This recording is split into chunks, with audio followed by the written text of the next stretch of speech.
안녕하세요. 워런 버핏처럼 매일 신문을 박준범께 읽으면서 투자의 고수가 됩시다. 오늘 6월 5일 월요일 순서입니다. 주말 잘 보내셨습니까? 제가 방금 아침에 좀 보고를 받았는데 주말에 회사로 전화가 6통 이상을 받았는데 여섯 분이 전부 다 무슨 텔레그램에 또 저를 사칭하는 요즘 무슨 뭐 무료로 교육을 해주고 이러면서 ETF를 준비하고 있다 뭐 이런 식으로 하다가 드디어 뭐 ETF 출시하니까 거기에다가 돈을 넣으세요 해서 거기에다가 돈을 넣었다는 분도 계시고요. 지난주에도 어떤 분이 급하게 찾아오셔가지고 돈을 넣고 나서 좀 이상해서 저희 회사로 찾아오셨더라고요. 그게 당장 가셔가지고 그 경찰에 신고하시라고 말씀드렸거든요. 뭐 금융이면 일임이든 뭐 펀드다 하면 반드시 계약서를 작성하셔야 됩니다. 펀드 같은 경우는 펀드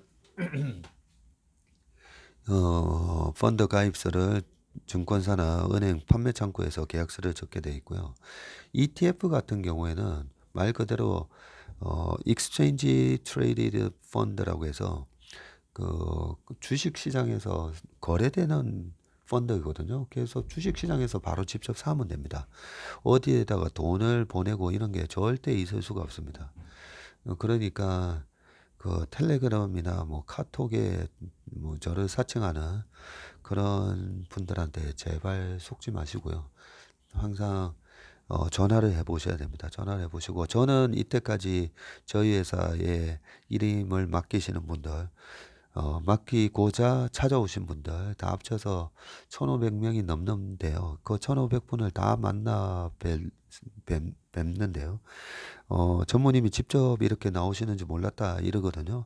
그럼 제가 저를 보고 오셨기 때문에 혹시라도 채슬리라는 이 사무실 중소기업 중앙회 7층에 오셨더라도 박사익 전무가 진짜 있는지 그걸 보여드리려고 일부러라도 제가 이렇게 나와서 상담을 드립니다 하면서 다 직접 대면 상담을 다 했습니다. 그러니까 그 사칭하는 업체들 하면 반드시 전화해서 어, 물어보시고요. 전화번호는 딱 하나입니다. 저희 회사에 지금 저희 회사의 대표 번호는 784-3520번이거든요. 이 번호 말고 다른 번호는 전부 사칭하는 채널 번호라고 생각하시면 됩니다. 그런 피해가 없기를 정말 바랍니다. 장이 2600 돌파하고 이 좋은 장에 사칭하는 업체에다가 돈을 보내가지고 돈을 잃으면 얼마나 억울합니까, 그죠?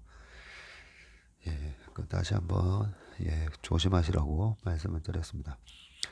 그리고 또 이 지난주에 그 댓글에 그 제가 2년 얘기하면서 법정스님의 무소 얘기하다가 2년은 당연히 사람 인자인 줄 알았더니 예, 그 2년의 인자가 이날 인자 연자 뭐 해서 사람 인자가 아니다고 말씀해 주셔가지고 좋은 거 배웠습니다. 당연히 인연하면 사람과의 예, 연인 줄 알았는데 그게 인과관계 할 때 그 인자인 거죠, 그죠?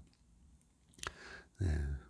그래서 혹시라도 제가 얘기하다가 틀리는 거 있으면 언제든지 이렇게 좀 댓글로 가르쳐 주시면 고맙습니다. 이제 기사로 넘어가 보겠습니다. 오늘 기사는요, 오늘은 거의 뭐 중국 특집이라고 보시면 됩니다. 첫 번째 기사가 중국에서 배척당한 7년간 한국 배터리 미 유럽 49% 점유라고 돼 있는데 지난주에 보니까 조선일보에서 중국 벗어나니 세계가 보인다. 이렇게 시리즈로 아주 좋은 기사를 시리즈물을 냈더라고요. 오늘 기사가 마지막 끝돼 있고요. 세계 최고 수준의 기술력에도 중국에선 철저한 견제로 겨우 2%라고 우리나라 배터리 회사에 대해서 자세히 취재를 해놨습니다. 한번 읽어보겠습니다. 미국 GM의 주력 전기차 모델 볼트에는 LG 엔솔의 배터리가 미국에서 없어서 못 판다는 포드의 전기차 F150 라이트닝에는 SK온 배터리가 들어간다. 독일의 폭스바겐과 BMW의 최고 인기 전기차인 ID4와 i4의 배터리도 각각 LG엔솔과 삼성 SDI가 만든 것인데, 이처럼 한국 배터리는 자동차 3대 시장 중 두 곳인 미국, 유럽 전기차 시장을 주름잡고 있다. 중국을 뺀 글로벌 전기차 배터리 점유율은 올해 1분기에 49%에 달하고요. 1992년부터 30여 년간 끈기 있는 투자로 세계 최고 수준의 기술력을 인정받은 덕분이다. 하지만 한국 배터리가 맨 처음 도전장을 내밀었던 곳은 중국 시장이었고, 좀처럼 열리지 않던 배터리 최대 수요처인 전기차 시장이 중국에서 물꼬가 트기 시작한 것은 2014년 무렵인데, 당장 LG와 삼성은 중국 현지 공장을 착공했지만 완공되기도 전인 2015년 5월 중국은 제조 2025를 발표하며 자국 배터리 산업 보호에 대놓고 나섰는데요. 이듬해부터 7년간 중국에서 만들더라도 한국 기업 배터리에 대해서는 보조금을 배제하면서 우리 기업 점유율은 2%까지 폭락했다. 국내 다른 산업이 2017년 사드 보복으로 밀려나기 1년 전부터 중국 시장에서 타격을 입은 한국 배터리는 역설적으로 더 빠른 속도로 유럽과 미국으로 눈을 돌린 덕분에 글로벌 전기차 산업에 없어서는 안 되는 존재로 우뚝 섰다. 이호근 대덕대 교수는 배터리는 중국의 견제와 차별이 오히려 보약이 된 대표 사례라고 말을 하셨네요. 지금 그림에 북미 시장 장악한 한국 배터리 3사 공장 합작 포함해서 그림이 쫙 나옵니다. 미국 지도에 미국 성적이 그림이 그려져 있고, 지금 쭉 보니까 미시간, 인디애나, 오하이오, 켄터키, 테네시, 조지아, 그리고 애리조나에도 한 군데가 있네요. LG 엔솔이 8곳이고요. 유럽에는 2곳, 삼성 SDI가 북미에 2곳, SK온이 5곳이나 되네요. 유럽은 LG 엔솔이 2곳, SDI 하나, SK온 2곳. 예, 이렇게 되어 있습니다. 2016년 1월 중국 정부가 3원 개 배터리가 탑재된 전기버스의 보조금 지급을 중단한다고 발표를 했고, 한국 업체들이 주력으로 하던 3원 개를 꼭 집어 배제한 것이고요. 심지어 그해 연말인 12월 29일에는 오전 발표까지만 해도 보조금 지급 대상에 포함되어 있던 LG엔솔과 삼성 SDI 배터리가 탑재된 차량 5종이 오후에 수정 발표되면서 빠지기도 했습니다. 배터리 업계 관계자는 당시 중국 누구도 갑자기 뺀 이유를 알려주지 않았다고 말을 했고요. 차별받던 그 7년 동안 한국 배터리 기업들은 발빠르게 유럽과 미국이라는 선진 시장 개척에 올인해서 주도권을 꿰차고 있습니다. 유럽, 미국으로 눈을 돌려 저돌적 영업으로 수주 잭파. 16년 중국의 보조금이 끊기기 시작하자 한국 배터리를 쓰기로 했던 완성차 업체들은 발주를 취소했고요. LG와 삼성은 당시 수천억 원을 들인 중국 공장을 심지어 2년 동안 가동률 50% 이하로 놀리기도 했는데요. 적자가 누적되던 이 회사들은 죽기 살기로 세계 2위 전기차 시장인 유럽 공략에 나섰고, 마케팅 임원이 유럽 업체 회사 부근에 호텔 방을 얻어놓고 구매 담당자가 부르면 가고 하면서 배터리를 사달라고 영업을 했다고 합니다. 지금은 한국 배터리 우수성이 입증되면서 갑을 관계가 바뀌어 오히려 그들이 우리에게 부탁을 한다고 말을 했습니다. 여기 중요한 단어가 하나 지나갔죠. 예, 갑을 관계입니다. 주식 투자를 할 때 실질적으로 갑을 병정 이런 식으로 갑을 관계가 우리가 알고 있는 어디다가 납품을 하려면 당연히 납품처가 이제 갑이 되고 납품회사가 을이 되는데, ASML 같은 회사가 EUV 그 노광장비 하는 회사가 을인데도 슈퍼갑이라고 하잖아요. 최근에는 어디가 슈퍼갑이 돼 있습니까? 엔비디아잖아요. 그죠? GPU 뭐 A100 아니면 H100 제발 우리한테 좀 줘 하면서 사가는 사람이 오히려 을이 되는 그런 갑을 관계가 되게 중요하고요. 이 갑을 관계 구도만 봐도 우리가 주식을 사야 될지 팔아야 될지 그 답이 나옵니다. 이 갑을 관계가 만약에 이제 납품처가 많아지면 다시 갑을 관계가 바뀌겠죠. 너 말고 저쪽에서는 오히려 가격을 깎아준다던데 하면서 그런 식으로 갑을 관계가 바뀔 때 주식은 또 팔고 도망 나와야 되는. 그래서 이 갑을 관계 지금 투자하시고 계신 종목이나 그 기업들이 어떤 갑을 관계에 있는지 한번 생각해 보시는 이 버릇을 기르시면 좋습니다. 중국과 비중국 배터리 시장 점유율이 또 그래프로 잘 나와 있는데요. 중국 시장에서는 LG엔솔이 1.9, SK온이 0.1, 삼성은 아예 0%네요. 아예 하지를 않네요, 보니까. 그리고 중국 제한 시장에서는 LG엔솔이 28, SK와 SDI가 각각 10.9, 10.1 이렇게 되어 있네요. 전체 시장 규모가 중국 시장만 68.8기가고 나머지 중국 제한 시장이 64.2기가로 중국 시장 자체가 워낙 이제 크다 그죠? 다른 시장 다 합친 것보다 오히려 약간 큽니다. 왜냐하면 중국에서 팔리는 자동차 한 2,500만 대 중에 벌써 중국은 전기차 침투율이 거의 뭐 30% 가까이 되다 보니까 2,500만 대에 30% 그것만 하더라도 큰 거죠. 작년에 800만 대 가까이 팔렸죠. 그죠? 잠깐만 800만 대? 800만 대가 전 세계 800만 대인지 갑자기 헷갈리네요. 네, 아무튼 중국이 68.8기가 다른 나라 다 합쳐서 64.2기가 와트입니다.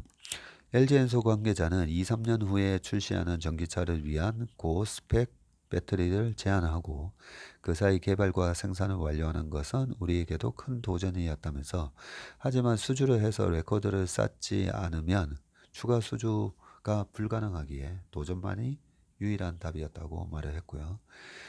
이런 도전의 결과 유럽에서 조단위 수주가 이어지면서 우리 배터리 3사는 현재 유럽 내 공장 규모를 137.5기가와트시까지 키워서 작년 EU 시장 점유율을 63%를 기록하고 있네요. 미국에서는 더 큰 잭팟이 터졌는데 테슬라 독주를 막겠다며 전기차 전환에 뛰어든 미국 자동차 빅3 GM, 포드, 스텔란티스가 한국 배터리 3사에 동시다발 러브콜을 보낸 것이고요.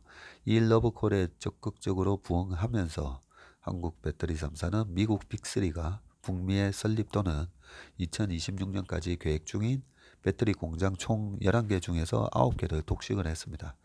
2025년에는 빅3를 포함해서 미국에서 쓰이는 전기차 배터리의 70%를 한국 제품이 장악할 것이라는 전망까지 나오고 있습니다. 미쳤다 할 정도로 과감한 투자.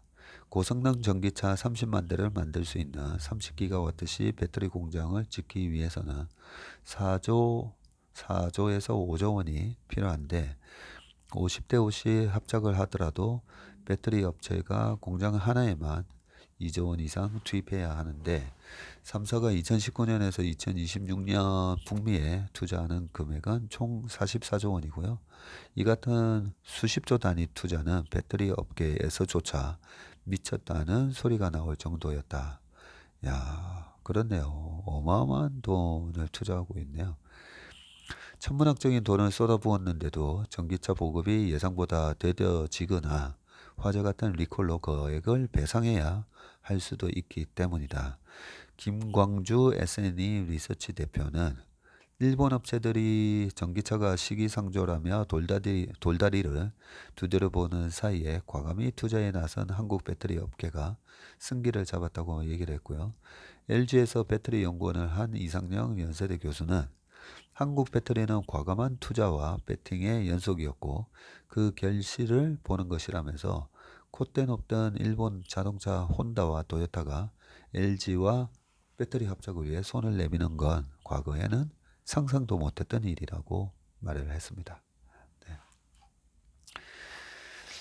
그 다음 기사는 추모 집회 대신에 친중 행사 중국 홍콩에서 천안문 완전히 지웠다라고 되어 있습니다. 그러고 보니까 89년도에 천안문 사태가 있었으니까 올해로 몇 주년이죠? 35주년? 그러네요. 35주년이 되는 해인데 어떻게 바뀌었는지 한번 보겠습니다. 매년 추모 집회에 열리던 홍콩 3년간 보안법 방역 내세워서 봉쇄, 민주화 함성과 불빛은 꺼지고 올해는 친중 단체가 자리를 선점해 버렸다고 합니다. 네. 2019년에 18만 인파, 마치 광화문 촛불시 같은 그런 장면이네요.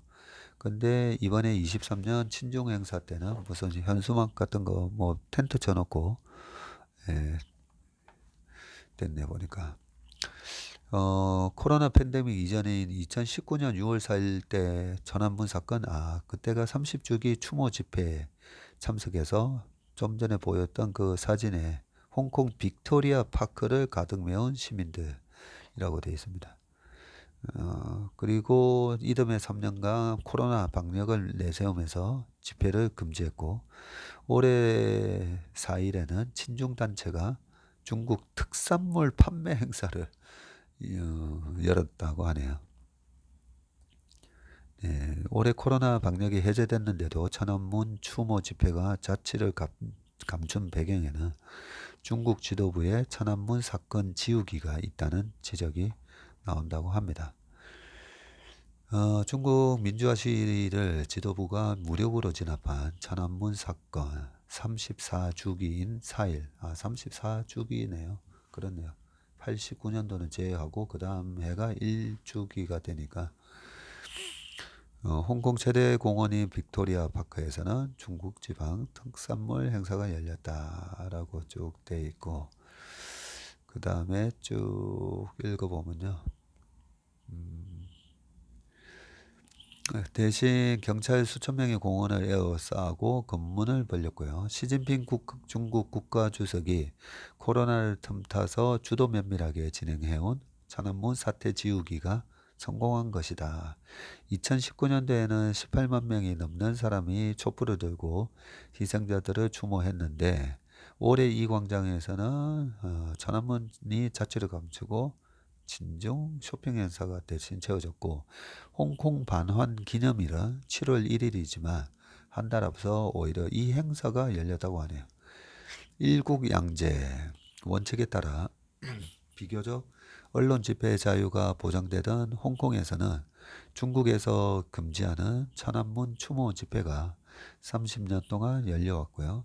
하지만 중국은 국가 분열, 국가 정권 전복 등을 최고 무기 징역형으로 처벌할 수 있게 한 홍콩 보안법을 그때 2020년 5월 달에 코로나 사태가 한창일 때 그때 통과시켜 버렸죠. 예.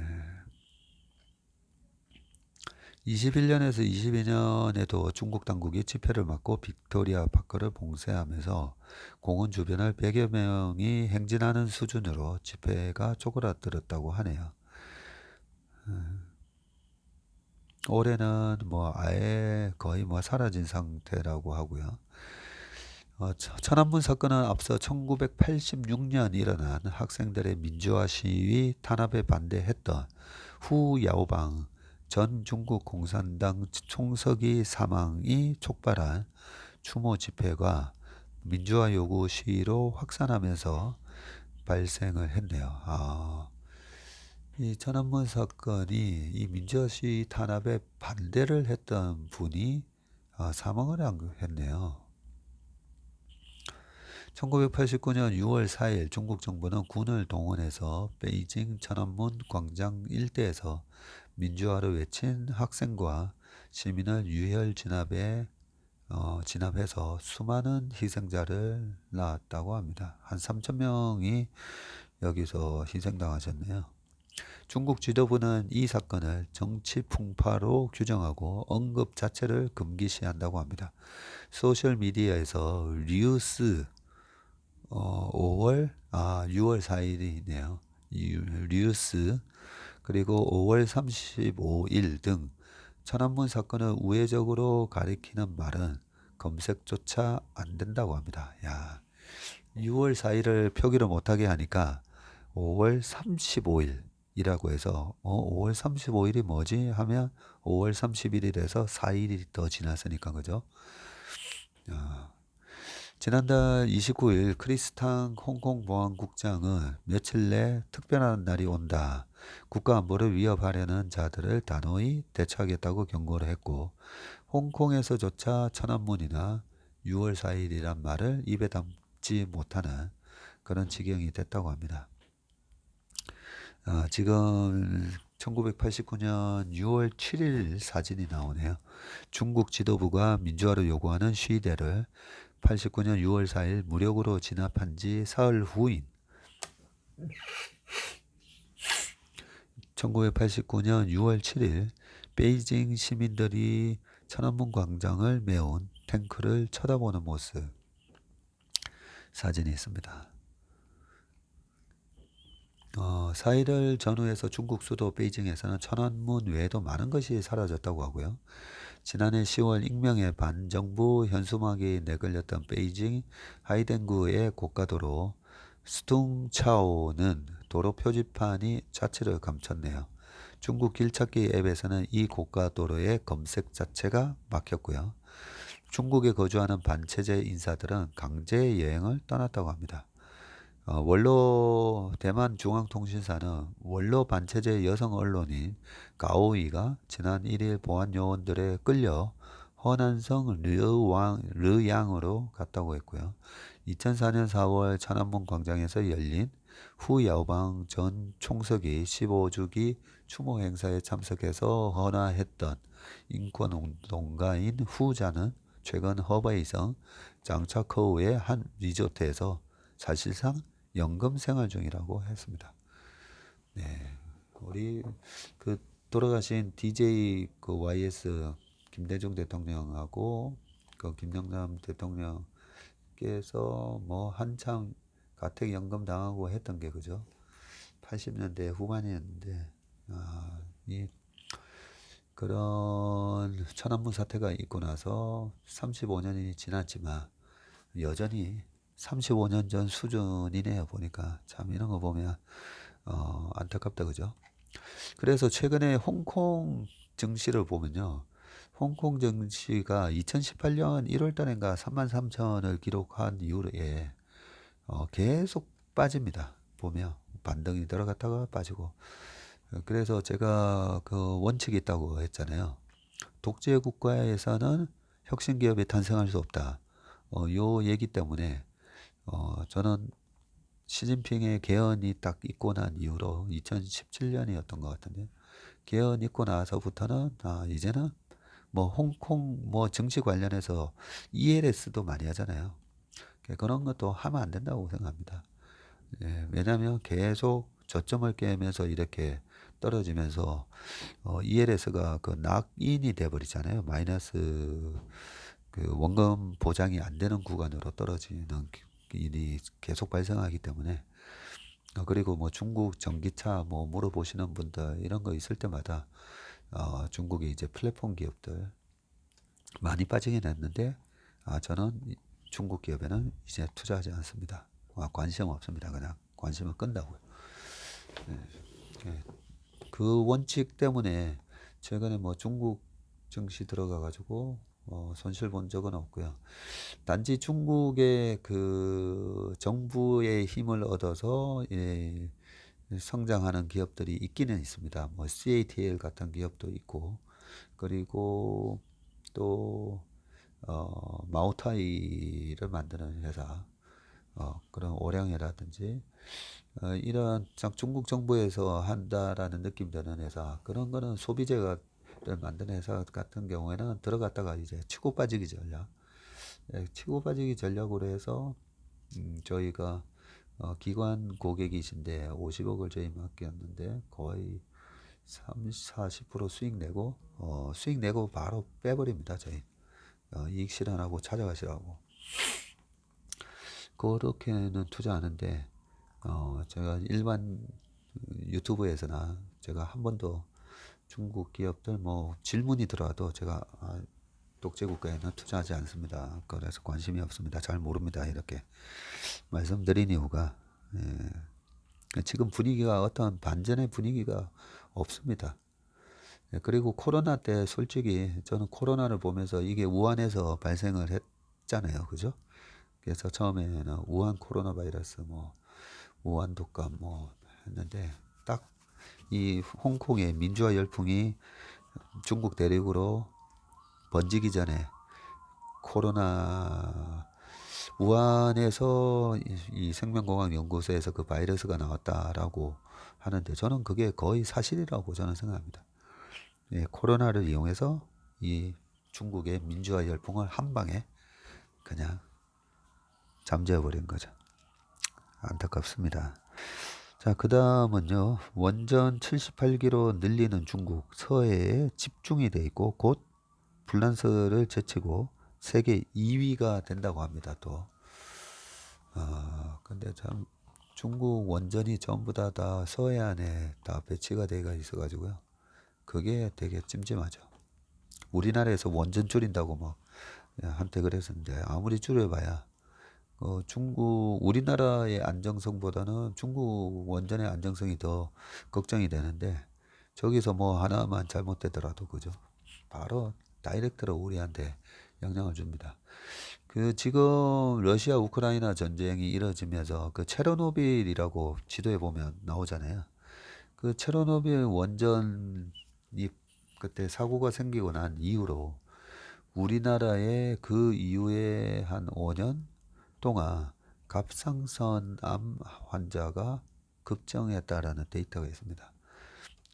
그런 부분이 체르노빌 저 멀리서 날라온 그 방사능이 그 정도로 영향을 주는데 이 중국 서해안에 있는 이 원전 한 뭐 문제 생기면 정말 다이렉트로 영향을 받는다고 생각하면 참 끔찍합니다. 55기 가동 중인데 23기 더 짓고 있다고 합니다. 중국이 공격적으로 원자력 발전을 확대하면서 조만간 원전 가동 규모에서 프랑스를 제치고 미국에 이어 세계 위에 오른다. 이번에 그 우크라이나 전쟁을 하면서 독일이 가스 가격이 급등하면서 뭐 난리였었는데 반면에 프랑스는 되게 크게 직격탄을 안 받았다고 하는 것 중에 하나가 프랑스가 원전 가동률이 높아서 그렇다라고 그 부분이 뭐 석유 가격 급등, 가스 가격 급등해서 피해갈 수 있었던 이유라고 우리가 한번 본 적이 있습니다. 중국 경제가 급성장하면서 전력 부족과 탄소 배출 문제가 심각해지자 이를 해결하기 위해서 원자력 발전으로 눈을 돌렸기 때문인데 원전은 운영 과정에 냉각수가 많이 필요하기 때문에 주로 해안가에 많이 짓고요. 이런 탓에 중국이 가동 중이거나 새로 짓는 원전 대부분이 우리나라와 가까운 중국 연안에 몰려 있습니다. 전문가들은 투명한 정보 공개 등 원전 운영과 안전과 관련해서 양국 정부 협력이 강화돼야 한다고 지적을 했는데요. 중국이 건설 중인 원전 23기인데 지금 전 세계에서 가동 중인 원전 개수가 436기가 되네요. 436기고 원전 한 기에서 거의 1기가와트 정도가 생산이 되니까 원전에서 430 거의 한 440기가와트시가 발전이 된다고 보시면 되겠네요. 이 중에서 미국이 93기로 가장 많네요. 네, 거의 23% 되고요. 이어서 프랑스가 56기입니다. 한 13, 12%. 중국이 55기, 그리고 러시아도 37기나 되네요. 우리가 25기를 우리가 운영을 하고 있습니다. 원자력 발전 상위국 중에서 특히 중국의 확대 속도는 압도적인데요. 중국은 지금도 원전 23기를 건설 중인데, 이는 전 세계에서 건설 중인 원전 현재 59기가 건설 중인데 이 중에 40%에 육박한다. 현재 가동 원전수 기준으로 1, 2위인 미국과 프랑스는 각각 한 기를 건설 중이라고 하네요.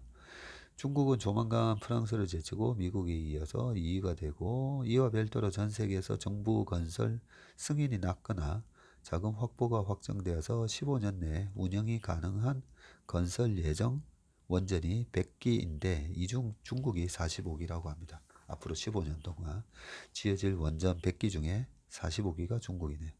10수년 뒤면 중국은 미국까지 제치고 원전을 가장 많이 가동하는 나라가 될 것이라고 합니다. 참 끔찍하다, 그죠? 네. 그리고 여기 지도가 나옵니다. 어디에 많이 포진되어 있는지. 랴오닝성 이쪽이 이쪽이 요령성 옛날에 저쪽이잖아요. 여기가 6개, 가로안이 2개, 가로안이 추가로 건설되는 건 것 같은데. 그리고 베이징 산둥성 3, 장수성 6, 저장성에 11, 푸젠성 10개. 다행히 그나마 한 열 몇 개는 저 밑으로 쭉 많이 돼 있네요. 그리고 광둥성이 14개, 광시성이 3개. 이런 식으로 쭉 되어 있습니다. 중국의 원전 확대는 전력 부족 문제를 해결하고 과도한 석탄 에너지 의존을 낮추는 것은 물론 장기적으로 에너지 안보를 확보하기 위해서인데, 중국은 경제 성장과 함께 전기 수요가 급증하면서 만성적인 전력 부족에 시달리고 있습니다. 원전을 크게 늘렸지만 전체 전력 생산에서 차지하는 비율은 5%에 불과하네요. 여전히 한 70% 전기를 석탄에 의존하고 있습니다. 그러니까 이 석탄 발전을 하니까 미세먼지가 우리나라로 날라오면서 영향을 그렇게 많이 주네요. 포브스는 중국은 원전에 필요한 장비, 원자로 기술 등 전체 원자력 공급망을 갖춰서 에너지 안보를 달성하겠다는 계획이라고 했고요. 중국 정부는 2021년 3월 달에 14차 5개년 계획에서 2020년 말 51기가와트인 원전 설비 용량을 25년 말까지 70기가와트, 그리고 새로 짓는 원전의 설비 규모가 1.4기가와트인 점을 감안하며 13에서 14기를 더 짓겠다는 것이다. 새로 짓는 원전은 발전 용량이 1.4 정도 되나 보네. 중국 원전이 대부분 한국과 가까운 동부 연안에 쭉 돼 있고, 방금 쭉 말씀드렸고요. 14기, 11기, 6기 뭐 이렇게 쭉 돼 있고, 이에 따라 중국의 원전 안전 이슈가 한국에서 중요한 문제로 떠오를 수 있다고 우려를 했습니다.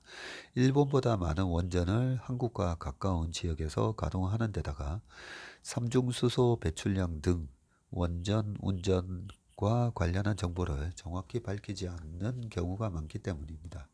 송종순 조선대 원자력공학과 교수는 중국은 원전과 관련해서 글로벌 기준보다는 자체 기준을 따르고 있기 때문에 안전 기준도 다른 측면이 있어서 이와 관련한 정보를 공유하고 협력해야 한다면서 자연재해 등으로 혹시 모를 비상 상황에 대비해서 조기 경보 시스템을 만들어 놓는 방안도 필요하다고 말을 했습니다.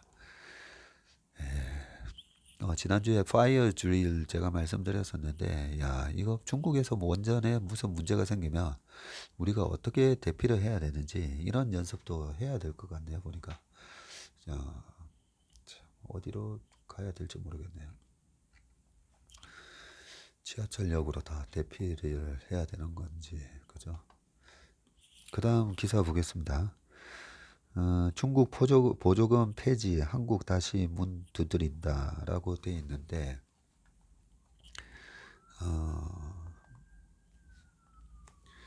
올해부터 전기차 보조금이 사라져서 국내 업계 CEO들 잇따라 다 중국을 찾네요.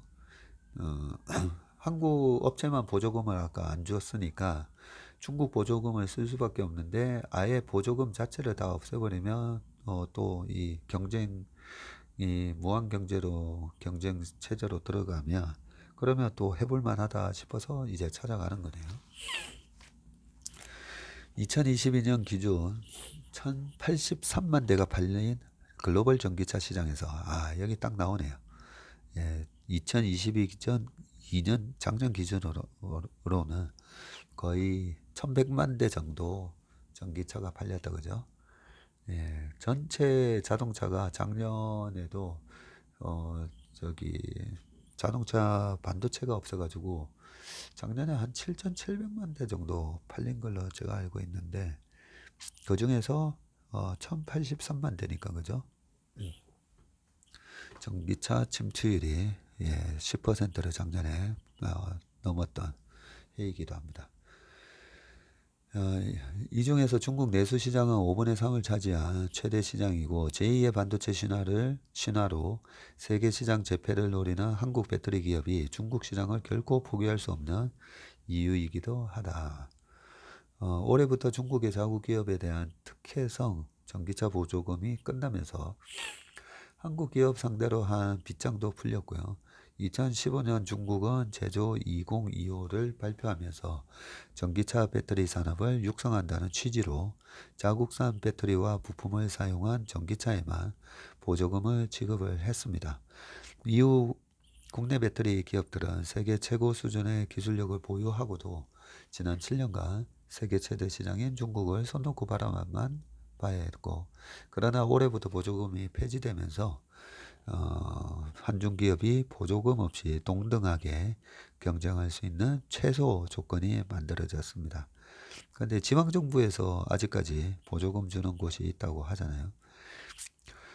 이에 따라 국내 배터리 업계의 움직임도 분주해졌고요. LG, 삼성, SK CEO들이 연달아 중국 사업장을 방문하면서 중국 두드리기를 하는데, 권영수 LG엔솔 부회장은 지난 3월 중국 난징 공장을 방문을 해서 원통형 배터리 생산 라인 등을 점검을 했고, 21년에 CEO로 취임한 후 처음이라고 합니다. 최윤호 삼성 SDI 사장도 3월 달에 중국 출장길에 올라 현지 공장을 점검을 했다고 합니다. 그러나 중국 내수 시장에서 CATL 등 중국 업체들의 벽을 뚫는 것은 여전히 만만치 않고요. 전기차 판매 1위 기업인 BYD는 배터리도 직접 생산해서 글로벌 점유율 2위를 기록하는 등 자국 배터리와 완성차 업체 사이 협력이 공고하기 때문이죠.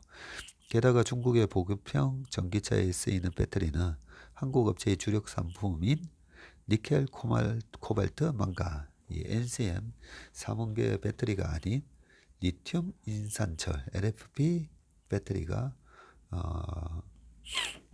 LFP 배터리라는 점도 넘어야 할 산이다.